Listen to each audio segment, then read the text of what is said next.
to another CarpFishing.Tips video, lockdown edition. So this week we decided to do a little bit of cleaning up in the garage, as I'm sure all of you are doing that, trying to get tackle ready for when lockdown ends.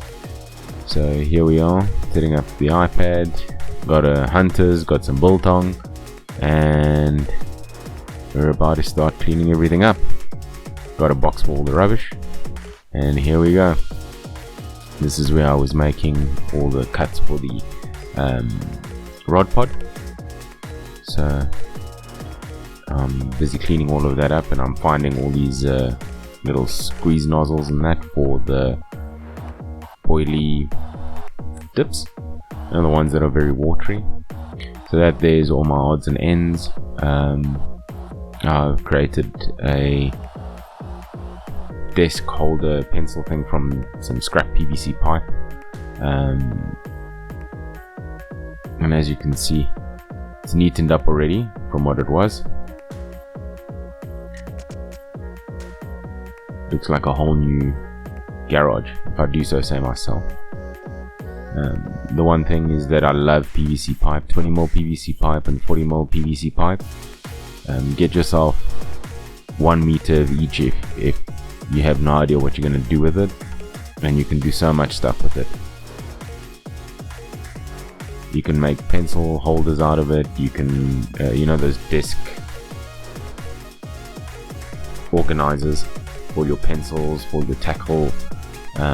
It's just really versatile. Get yourself some PVC cement, or PVC I think it's called PVC cement, yeah, and some sandpaper, thicker grit rather than a finer grit, and so that you can score up the PVC, put in the weld, and then put the two pieces together. It obviously won't be able to hold much weight or much twisting, but it works a dream for pretty much everything else. And as you can see, the desk is all clean. Managed to finally sort that out. And then here we are taking a look at our soaking boilies. We've now about 3 weeks into the soak, and we decided to see what was going on with these boilies. The first one was the Vitara and Ensal, or Vitara and something else, can't remember what was in it. This is the strawberry and sweet corn mix, I think. What was it? Vitara and Ensal? I think it was Vitara and Ensal. These are two that I found there that I decided to mix them together.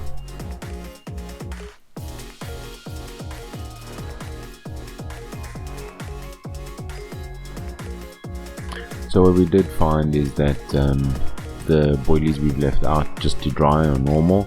They've gotten really hard, which is great, I suppose. They won't just disintegrate in the water when you put them in.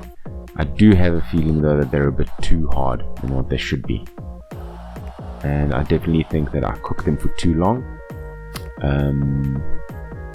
So 5-10 minutes seems to be a little bit on the heavy side for the recipe that I used. I'm going to try again with a recipe from catfishandcarp, the YouTube channel from the States, and I'm going to try one of his boilie recipes and see how they turn out. I'm going to do exactly the same thing, boil the boilies and then soak them and see how well they do. As you can see, this one didn't do too badly. I think it also had a bit of a cleft in it, so the goo managed to get into the boilie better than it would have otherwise. Although you can see it hasn't really soaked in, it's kind of like just created a shell and that's it.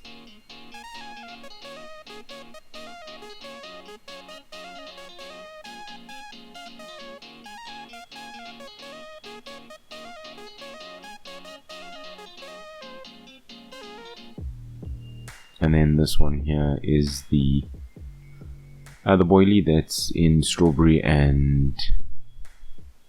is it strawberry and sweet corn? No, man. Devil's Draken sweet corn, I think. Anyway, whatever it was. As you can see, I couldn't get through it. Almost took out my hand. And as you can see, there's literally no syrup inside the boilie. It's actually all just outside, which isn't really great because it should be absorbing into the boilie so that the boilie can become infused with the goo. This is not working as well as I thought it would be, but like I said, I think it's because I overcooked them. Shouldn't have cooked them for as long as I did, or I let them dry too long before I put them in the goo. One of the two. I cut up another one just to make sure, and as you can see, same story.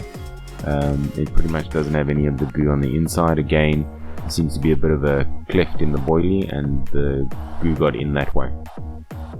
Not exactly 100%. Anyway guys, that's part one of this lockdown attempt to get my tackle together. In the next few parts, it's going to be like a bit of a mini series.